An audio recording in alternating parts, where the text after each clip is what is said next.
E unida aqui em torno deste sexto congresso. Que Deus vos abençoe com as mais selecionadas bênçãos dos céus. Quero registrar minha profunda gratidão ao pastor Gilberto, este príncipe de Deus, esse amigo e companheiro que Deus tem me dado e que gentilmente me oportuniza este privilégio de poder anunciar a palavra de Deus aqui esta noite. Ele tem todo o meu carinho, meu respeito, minha admiração. É uma referência não apenas na nossa região, mas em todo o Brasil. É conhecido como um santo varão, um homem de honra. Rever também aqui o pastor Vitor, amigo, sempre muito carinhoso comigo.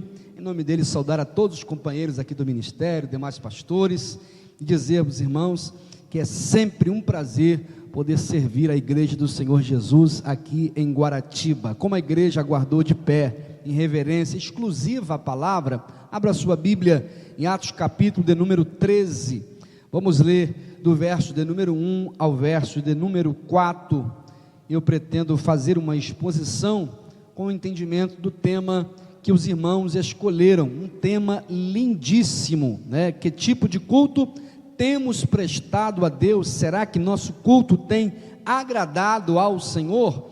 Eu acho que a igreja de Antioquia da Psídia, né, a igreja que enviou o apóstolo Paulo, é uma referência para todos nós. Atos capítulo 13, do verso de número 1, melhor, até o verso de número 5, eu havia dito 4, mas até o verso de número 5, e como ficaram de pés em reverência exclusiva à palavra, por educação e reverência à palavra, façamos uma leitura alternada, e no verso 5, aí sim, vamos todos ler a uma só voz.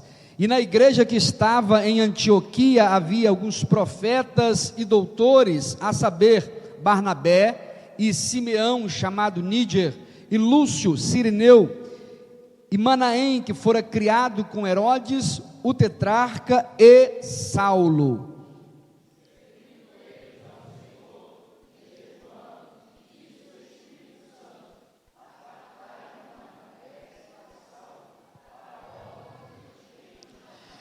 Então, jejuando e orando e pondo sobre ele as mãos, os despediram.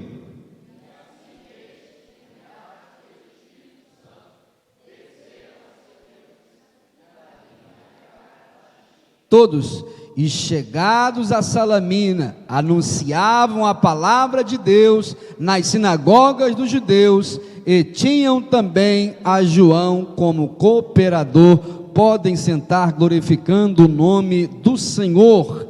Glória a Deus, porque este é um congresso de liderança e naturalmente nós, falando para líderes, temos a certeza, a consciência de que todos aqui têm maturidade teológica, têm maturidade espiritual para ouvir o que vamos falar, até porque o tema que os irmãos sugeriram foi esse, né?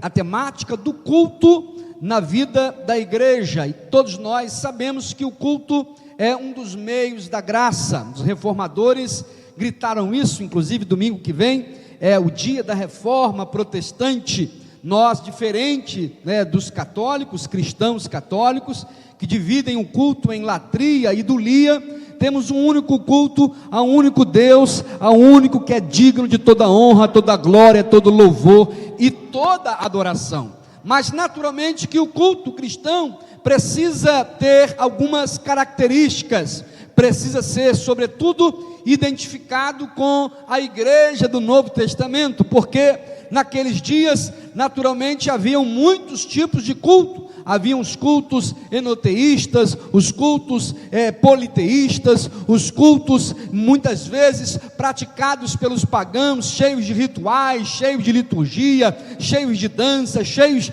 né, de uma série de adereços que muitas vezes fugia completamente da seriedade com as coisas com que se deve fazer para um Deus vivo. Todo mundo fazia os cultos na tentativa de agradar às suas divindades. Então as pessoas às vezes até cultuavam verdadeiramente, mas direcionavam a um Deus falso. Isso é muito comum, né? Hoje ainda existe alguns cultos que eu reconheço que são verdadeiros, mas infelizmente está sendo voltado e direcionado para um Deus falso. Eu me lembro que um dia eu estava ali na região da Penha, e de repente eu olhei para uma senhora num ponto do ônibus, os joelhos dela estavam sangrando, havia muito sangue nas pernas, sangue correndo pelos pés, e ela foi embarcar no mesmo ônibus que eu, e eu fiquei muito preocupado pela idade dela, talvez ali uma septagenária, e fui tentar socorrer aquela senhora, ajudar a subir, acreditando que ela havia caído ali no chão, alguma coisa, mas na hora ela me deu uma reprimenda com maior dureza, e deu um, sai para lá rapaz, e não me toque, e eu olhei e disse,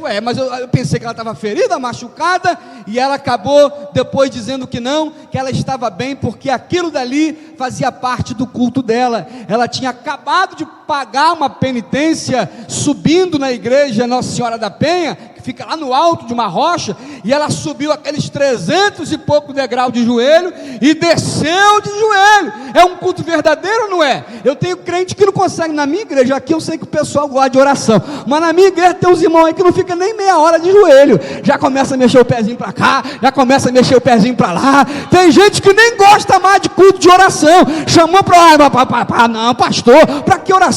Orar eu oro na minha casa. Não, irmão, você pode orar aqui na presença de Deus junto com seus irmãos, porque quando o braseiro se acende, a glória de Deus é bem maior. O culto, é claro, ele pode ser individual, os meios da graça já dizem isso, existe o meio particular e o meio público. O público é o culto aqui da igreja, é o culto de adoração, é o culto de louvor, é o culto da congregação, e quem não faz isso, certamente já está sendo apartado pelo diabo. O diabo é que gosta de isolar o crente, o diabo é que gosta de neutralizar o crente. O Espírito Santo não, ele gosta de juntar, ele gosta de ver o braseiro sempre junto, porque na hora que o Espírito de Deus chega, a glória de Deus se manifesta. Oh, quão bom e quão suave é que os irmãos vivam em união. Então não se aparte disso, isso é uma identidade bíblica, desde o Antigo Testamento, o Israel de Deus no Antigo Testamento, até os nossos dias. Agora, aqui na igreja de Antioquia, nós temos alguns sinais que eu considero primordial, a fim de nos destacar e nos distinguir neste cenário hoje, depois de 2000 anos, e também depois de 500 anos, de uma reforma sobre uma igreja que se cristalizou, e tem gente que ainda continua nesse processo de cristalização. É tanta liturgia, é tanta letargia, é tanto cerimonial, que até para dar glória a Deus, tem crente hoje que está tirando o lencinho da boca e colocando do lado, glória a Deus, para não escandalizar o varão do lado. Tem gente que não pode nem mais dar glória. Eu estou muito feliz essa noite, porque aqui há liberdade para dar glória, para adorar, e ninguém vai se escandalizar. Aqui você é livre para adorar a Deus. Agora você só não é livre para descambar para infantilidade espiritual, porque tem gente que às vezes gosta de se promover, né? E aí cria espetáculos midiáticos para impressionar o irmão, para impressionar o pastor. Eu sei que aqui não tem isso, mas eu já vi acontecer várias vezes, gente que não está em afinação, não está em afinamento no diapasão de Deus, e quer tirar uma onda de estrela. Eu estou muito feliz hoje que eu estou vendo aqui a minha mocidade bem representada. Está aqui, ó, esses jovens que cantaram hoje aqui, são meus contemporâneos, foram jovens comigo na mocidade, o Levizinho, o Unção e Glória, esse dueto que é unção e glória mesmo, né? E eu sei o que é fogo genuíno, eu sei, mas eu já tenho visto muitas coisas estranhas, irmãos. E olha o que a Bíblia diz para nós aqui em Atos capítulo 13, e na igreja que estava em Antioquia, havia profetas, mas havia também doutores, pastores, mestres, porque tem lugar por aí que o pessoal só quer a profecia, mas não quer o mistério, né, da palavra. Tem gente que adora, né, receber os mistérios de Deus, mas tem que receber a revelação da palavra também, senão você fica desequilibrado. É por isso que aqui havia profetas e mestres, doutores, pastores, porque na igreja tem que ter o equilíbrio, porque se não houver o equilíbrio, irmão, você desanda, ou você vai para o fanatismo, que é muito ruim, ou você vai para o formalismo, que também é péssimo. Eu lá em uma cidade aqui da região sudeste, não vou nem falar, porque pode ser que tenha alguém aqui, e acho que eu esteja perseguindo a cidade, não estou não, né? Mas eu numa cidade assim grande como o Rio de Janeiro, aqui no sudeste, eu vi uma igreja que me deixou assim espantado, a que nível de desequilíbrio alguns cultos estão chegando, né? E em busca de contextualização com os cultos afros, com a magia dos terreais, com os elementos dos cultos afros, na tentativa de aproximação, ficou tão parecido, misturou tanto, que está tudo confundido. Eu vi uma igreja numa região que estava na testeira da igreja, estava escrito assim, ó: Igreja Pentecostal Evangélica Iançu de Saravá, Jesus sarou, Sara ainda vai sarar e sara já. Pensa num bagulho doido, irmão. Meu Deus, primeiro, as irmãs têm uniforme. Qual é o uniforme? É uma roupa de baiana. Eu falei, meu Deus do céu, o que é isso, Jesus? E quando eu vi aquele povo entrando, e os profetas, irmão, é tudo com roupão, né? Eles são chamados de borboleta azul. E quando o borboleta azul voa, ele tem que subir em cima da mesa do púlpito, sobe com 2 pés, e tem um cajado na mão, que é tipo um bambu, e bate, e ele incorpora uma figura do Antigo Testamento. Eita, quem está falando aqui é Elias. Meu Deus do céu, que negócio, que confusão é essa? Sangue de Jesus tem poder, irmão. Eu gosto de ver Deus fazer como fez aqui, é levantar gente na inocência, na pureza, na alegria do Espírito, e tem liberdade para adorar, profetizar e pregar a palavra de Deus, sem precisar dessas esquisitices, irmão. Porque Deus ainda usa os seus vasos. Estou falando porque aqui está uma marca de um culto que realmente agrada a Deus. É equilíbrio, tem profeta e tem pastor, tem gente que doutrina e tem gente que flui no Espírito e deixa os dons fluírem com naturalidade. E aí quando você tem equilíbrio, você não vai precisar fazer exibicionismo, impressionar, querer bancar o astro pop gospel, né? O grande pregador, o grande cantor. Não, você é servo, o pregador que chegou é servo, o cantor que está aqui é servo, você é servo, todo mundo está servindo a Deus. Eu era bem jovem e até novo convertido, nunca me esqueço disso, de uma situação que eu vi, de gente assim desequilibrada, que acha que é muita coisa, né, e perdeu completamente a visão do reino, numa congregaçãozinha pequena, humilde da Assembleia de Deus, num culto de mocidade. Nós convidamos um cantor que na época arrebentava a boca do balão. Hoje eu não sei nem por onde ele anda, mas naquela época ele era muito conhecido, que ele parecia muito com Roberto Carlos, então todo mundo queria ele. E ele um dia foi na igreja, e quando ele chegou lá para cantar, o microfone deu problema. Meu Deus do céu, sangue de Jesus tem poder. E ele começou a reclamar, e ele começou a murmurar, e ele foi ficando irado, e aí a gente estava tudo orando, né, porque a mocidade fez um sacrifício para levar o varão, e o varão não ia cantar não. Se não mexesse no som como ele queria, eu não vou cantar não. E ele mexia para cá, e ele ia para lá, e daqui a pouco ele não aguentou, ele começou a bater no rapaz lá do som. Estou dando glória a Deus que aqui não tem nem reparo no som. Ele mexeu lá e já largou, a culpa não é minha, eu estou fora, e o som aqui é bom, graças a Deus. Mas eu sei que tem esse negócio também de gente que adora mexer no som na hora que a pessoa está ministrando, mas não era o caso, era o som que a igreja tinha. A igreja era humilde, era pequena.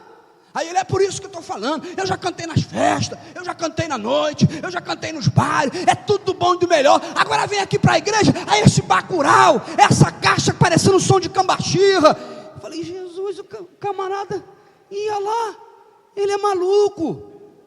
Eu, novo convertido, não estava muito liberto, né? Falei, e ele é maluco, olha lá, ele está batendo na noiva de Jesus, irmão.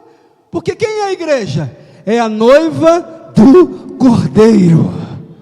Quando você vem aqui, você não vem apresentar um número, você não vem aqui para participar, você vem aqui para cultuar ao único Deus vivo e verdadeiro.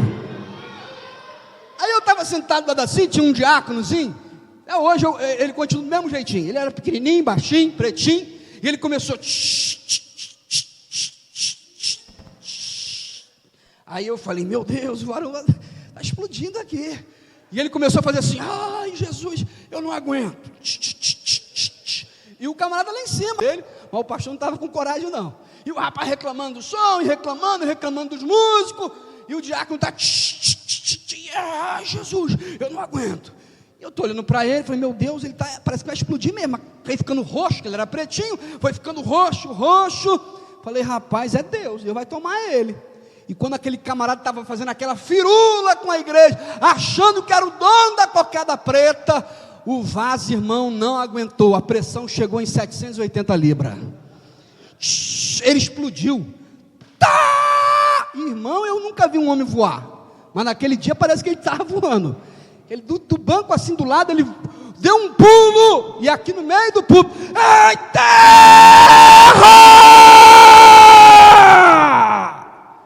Meu Deus do céu, o cantorzão cheio de pompa, já foi olhando com aquele olhar de soberba, pensando que ia, dar aquela pancada também, e o vaso, eia! Adúltero!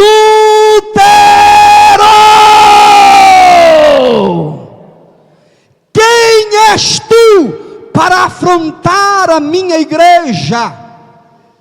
Pensas tu que não sei de onde tu viestes? Lá tu podes ser rei, mas aqui o rei sou eu, e ainda tenho misericórdia de ti. Desce! E já apontou o caminho para ele. Irmão, nessa hora até eu fiquei pequenininho, falei, misericórdia, o cajado de Jeová está passando baixinho. Meu Deus, eu olhei para o pastor estava assim, sangue de Jesus tem poder, misericórdia, meu Deus. Um medo que estava aquele dirigente, mas o vaso não arregou não, irmão. Ele tentou dar uma queixa, desce! Porque ainda tenho de ti misericórdia. Se tu não desceres diante deste altar, está a sepultura aberta. Eu vi quando tu saíste do leito da prostituição e vieste para este altar, mas aqui eu sou o Senhor. O vaso não te conhece. Ai de ti, porque não é o vaso, sou eu, o Senhor do vaso, quem fala contigo. Desce! E ele desceu pequenininho, porque grande aqui é ele, a glória aqui é dele, a majestade é dele. Quem adora ele, quem sobe no glória é ele.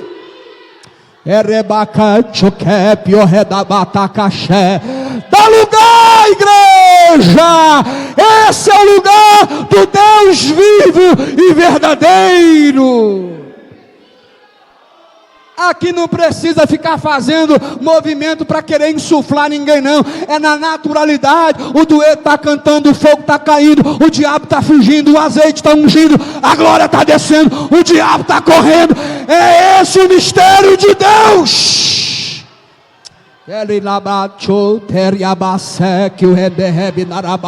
Quem está sentindo essa presença gloriosa?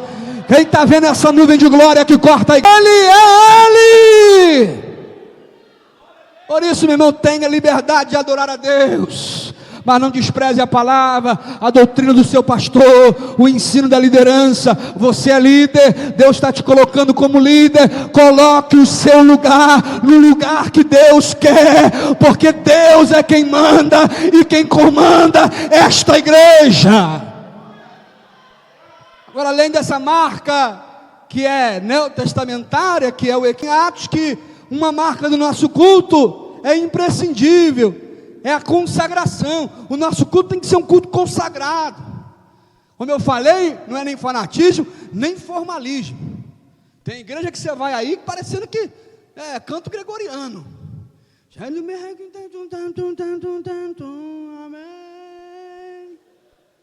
Jesus amado, se cair um alfinete, a gente está ouvindo barulho. É muita formalidade.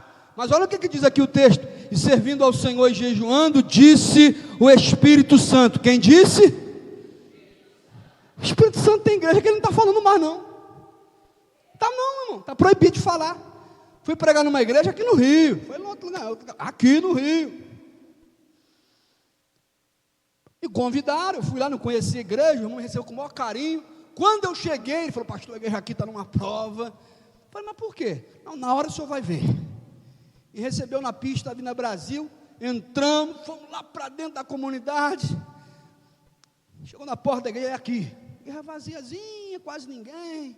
Daqui a pouco os irmãos foram chegando, 7h15, 7h20, 7h30. Falei: rapaz, vamos entrar. Ele: não, vai começar agora. Vamos lá. Aí entrei, fiquei no púlpito. O pastor só chegou às 8h.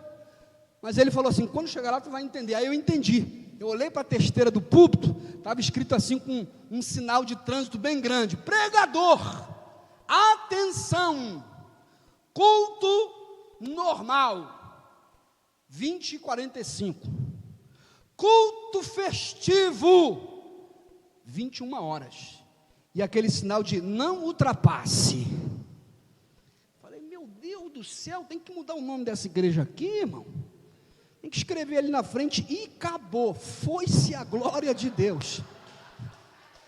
Mas eu estou visitando, né, irmão? Eu vou ficar quietinho lá e tal, culto naquela normalidade, e vai tocando culto, e vai tocando, e 20h30, né? 20h30 era de terminar, 40, 20h45, falei: tem que terminar, a placa é para terminar. Não, mas era festa. 20h50, ele me passa a palavra. Tinha que terminar que horas? 21h. O que eu vou entender? Ué, o pastor me deu, tem uma ordem dele ali, 21h, não ultrapassa. Ele me deu 20h50, o que eu estou entendendo? O pastor só quer me ouvir 10 minutos. Ué, eu vim aqui, fui convidado, vou pregar 10 minutos. Mas peguei o microfone, todo mundo lá esperando uma palavra. Aí eu disse: irmãos, eu sou um pregador fraquinho, sou um pregador enrolado, só Deus na minha vida, eu preciso estudar muito, e consagrar, e orar, e me preparar 1 dia, 2 dias, para poder pregar uma palavra. E me desculpe, irmão, porque sei que a igreja aqui tem uma norma, né? Agora eu vou dizer uma coisa para os irmãos: aquilo que eu não faço, às vezes nem 1h30, o Espírito do Deus a quem eu sirvo, o Espírito Santo, Ele faz em menos de 1 minuto. Irmão, quando eu falei isso, tinha uma velhinha lá atrás, ela levantou e gritou: ai, Jesus me curou aqui agora, hein, ó glória, e já saiu marchando na igreja. Quando ela marchou, foi gente glorificando aqui, glorificando ali, e de repente foi aquele negócio, todo mundo no mistério, dando glória, e dançando, e pulando. Eu disse: eita Jesus, 21h59, acabou o tempo. Passei o microfone para o varão. Agora é com ele. Irmão, vergonhosa, que coisa vergonhosa. Porque o povo estava ligado naquele, perguntei depois, mas foi alguma coisa que impressionou a igreja, porque ficou todo mundo na alegria efusiva, e Jesus está aqui, o Espírito Santo está passeando, e ele, ó, irmãos, ordem, ordem, ordem, e ninguém parava na ordem. O que ele fez? Abriu aqui embaixo, pegou uma campainhazinha, botou aqui, parecia aquela sineta de hotel do interior, tim, tim, tim, tim, tim, tim, tim. Ordem, tim, tim, tim, tim, tim, tim, ordem, tim, tim, tim, tim, tim, ordem. E eu falei: gente, não estou acreditando nisso. E, irmão, e ele não conseguiu acabar o culto, não, porque o povo ficou dando glória e aleluia, e ele ficou constrangido.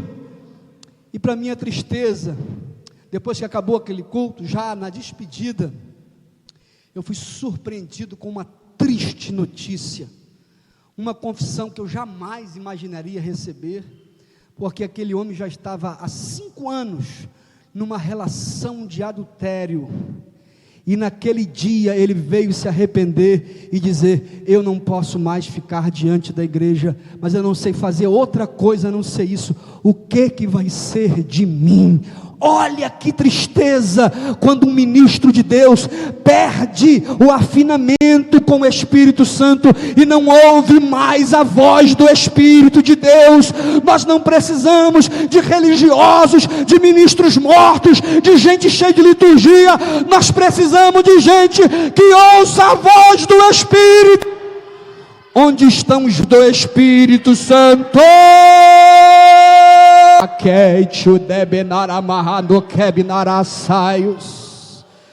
Agora, para você entender como é importante, E não importa se é pastor, se é pregador, se é presidente, se é ilustre, se é político, se é artista, se é crente, tem que ouvir a voz do Espírito Santo. Testemunho que eu ouvi de uma menina de 12 anos, lá na Baixa do Sapateiro, favela violentíssima. Hoje ela já é uma jovem, cantando, já está casada. Mas experiência que aconteceu em loco.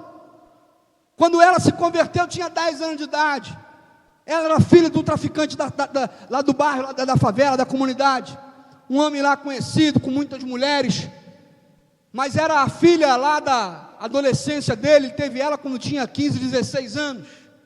Agora ela estava com 10 anos. E não queria mais aquela vida da violência.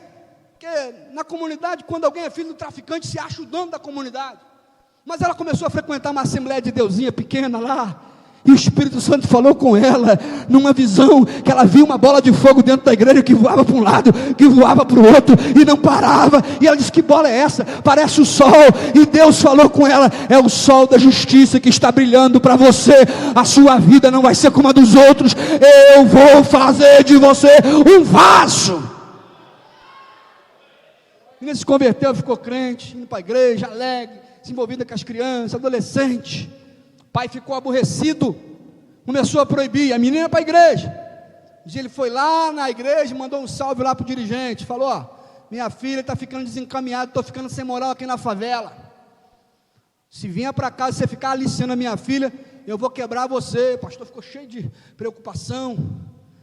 Depois ele falou com a filha, não queria ela na igreja. Ela foi falar com o pastor muito cheio de sabedoria: ô minha filha, olha, você pode adorar Deus na sua casa, você não precisa adorar Deus aqui não, é um perigo, mas lá Deus vai te guardar, Deus vai te usar. E no tempo voltou para casa, continuou adorando, ligava a harpa, e o pai falou: você é crente? Depois de quase um dia ele estava na boca de fumo, já todo alucinado, chamou o cara me envergonhando. Hoje o cara falou: que é isso, patrão? Você ficou doido? Rapaz, a ordem é minha. Vai lá e passa ela. Não embaça não. Dá só um só no coração, está tudo certo. E aquele homem ficou desesperado. Será que se eu for lá tentar matar a filha dele, os caras vão me fuzilar? Se preparou aquela noite, e já assustado, pensando que fosse até uma armadilha. Que é inacreditável que um homem consiga mandar matar a sua própria filha. Mas naquele dia, antes de dormir, o Espírito Santo falou com ela, porque o Espírito Santo ainda fala com seus vasos. Ei, minha filha, me busca, porque há uma peleja na terra, mas eu sou o teu Senhor, eu vou te guardar, e tu verás a minha glória no livro. Tão somente clama o sangue. E a menina não tinha nem mais força para orar quando começou a orar. E ficou orando e clamando: o sangue de Jesus, o sangue de Jesus, o sangue de Jesus, o sangue de Jesus, me cobre com teu sangue tem poder. Jesus, o Espírito Santo falou comigo: coloca teu sangue aqui, coloca teu sangue na minha porta, coloca teu sangue na porta do fundo, coloca teu sangue no meu quarto, coloca teu sangue na minha... E está orando: sangue, sangue, sangue. A menina foi orando até que não aguentou. Cochilou lá, ficou lá no pezinho da cama. O camarada chegou lá, botou os dois capatazes dele lá: fica aí, se alguém chegar, senta o dedo, não é possível, vou fazer rápido. Pegou a pistola dele, botou na cintura, e quando ele abriu a porta da casa para entrar no quarto da menina, ele olhou e falou: que isso? Alguém chegou antes de mim, que doideira é essa? E o cara: o que está vendo aí?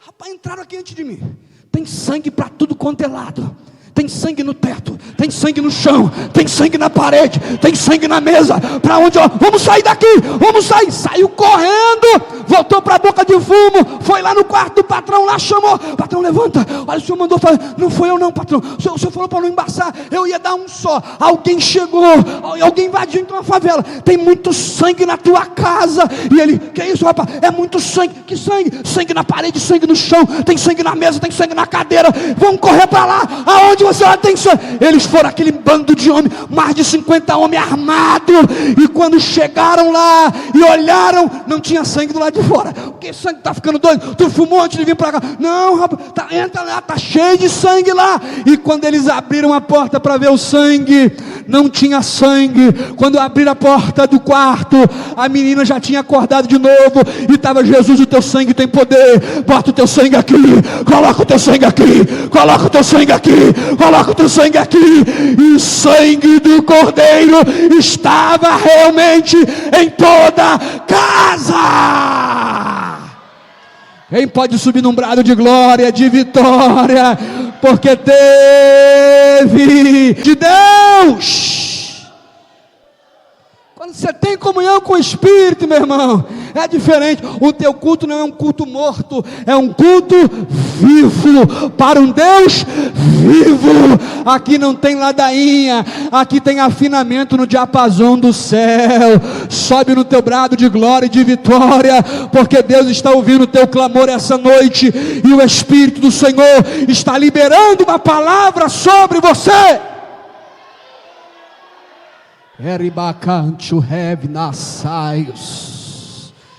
Terceira marca de um culto genuinamente espiritual, além de ser equilibrado, além de ser consagrado, é um culto que promove a glória de Deus. Que tem muito culto aí que é antropocêntrico, está promovendo, não tem mais afinamento com o Espírito, não tem comunhão com Deus, é uma coisa desequilibrada, é gente que é astro demais, é outros que já perderam também a visão e foram para o fanatismo. E aí quando você vê isso, Deus não se manifesta, pecadores não se arrependem, pessoas não se convertem. O que está acontecendo com as nossas? Pode pregar contra o pecado. Um dia desse alguém falou para mim: pastor, você tem que ter cuidado, às vezes isso é pesado demais, a gente não pode, agora está tudo diferente, o novo Código Civil, tem não sei o quê, os gays estão conosco, os gays estão na igreja, o senhor às vezes é pesado de língua. E eu olhei para ele e falei: os gays estão na igreja? Não, meu filho, você está enganado. Os gays podem estar no templo, mas na igreja só entra lavado e redimido no sangue do Cordeiro. Se é pecado, eu vou continuar pregando contra o pecado. Mas o senhor vai ser preso, não tem importância. Lugar de profeta não é no trono, é no calabouço. A gente tem que continuar pregando a palavra de Deus, porque o texto diz aqui claramente que chegando a Salamina anunciavam a palavra de Deus. Eles proclamavam a palavra de Deus aonde chegavam. Não era para contar a história da carochinha, não era para, ficar de comunhãozinha com os movimentos filosóficos, ideológicos que sempre existiram. E eu não estou pregando aqui anarquia, não. Eu acho que obediência civil é uma coisa que pertence à vida cristã, desde que não venha de encontro da palavra de Deus. Porque aqui nesse mesmo livro está a história dos homens que, ao serem ameaçados, disserem: olha, mas convém muito mais obedecer a Deus do que os homens. E enquanto a lei dos homens não passar por cima da lei de Deus, eu vou honrar. Agora, se mandar eu pecar, fazer o que é errado e andar na contramão da palavra, eu não vou andar, porque eu fui marcado para promover a glória de Deus entre os homens. Deus quer usar você para libertar alguém, e não é com um papinho cavaleiro, não é com aquela coisinha, aguinha com açúcar, não. É a hora de começar a anunciar a verdade de Deus. Doa quem doer. É quando você prega esta palavra, quando você cultua a soberania de Deus aos homens, quem estiver na condição de pecador, e não há quem não esteja, porque todos pecaram e destituídos foram da glória de Deus, serão impactados pela palavra de Deus e serão contagiados com aquilo que Deus vai responder sobre você. E o que é que Deus responde, pastor, quando o nosso culto é um culto assim? O final desse capítulo 13 nos diz, o último verso do capítulo 13 diz assim, e os discípulos estavam cheios de alegria e do Espírito Santo. Quando o seu culto é verdadeiro, a alegria do céu não vai sair do seu coração. Quando o seu culto é verdadeiro, quando o seu culto é genuíno, você não precisa de alegria. Hoje, em dado momento do culto, andando na glória de Deus, um garotinho, começou a pular ali, numa alegria efusiva. Sabe o que é isso? É alegria espontânea, que não precisa de cerimônia, que não precisa impressionar, que não precisa ser arquitetada. Eu vou fazer assim, dá 3 pulos para cá, 3 pulos para lá, e vão achar que eu sou bom. Não, celebra porque está dentro do coração, o Espírito fervescendo, dizendo: é para subir, é para subir, é para subir, é para subir. E quanto mais glória vai subindo, mais vitória vai descendo, e o diabo vai fugindo, e Deus vai quebrando o jugo, porque pela unção todo jugo será quebrado. Quem sente essa unção de Deus hoje aqui, despedaçando todo jugo? O Espírito de Deus está falando no meu coração hoje, que vai despedaçar o jugo da enfermidade, o jugo da opressão e da ansiedade. Se você está vivendo algum drama e o seu coração está ansioso esta noite, e pela unção todo jugo será quebrado. Você crê nisso em nome de Jesus? Então fique de pé para prestar o seu melhor culto a Deus agora. Eu vou chamar unção e glória de novo. Vou chamar aqui esse dueto que eu conheço desde a mais tenra idade. O diabo vai bater em retirada, e nenhuma ferramenta forjada contra você vai prosperar. Sabe por quê? Porque você está cultuando um culto vivo ao Deus vivo. Quem sente esse Deus vivo aqui essa noite? Quem sente esse Deus vivo?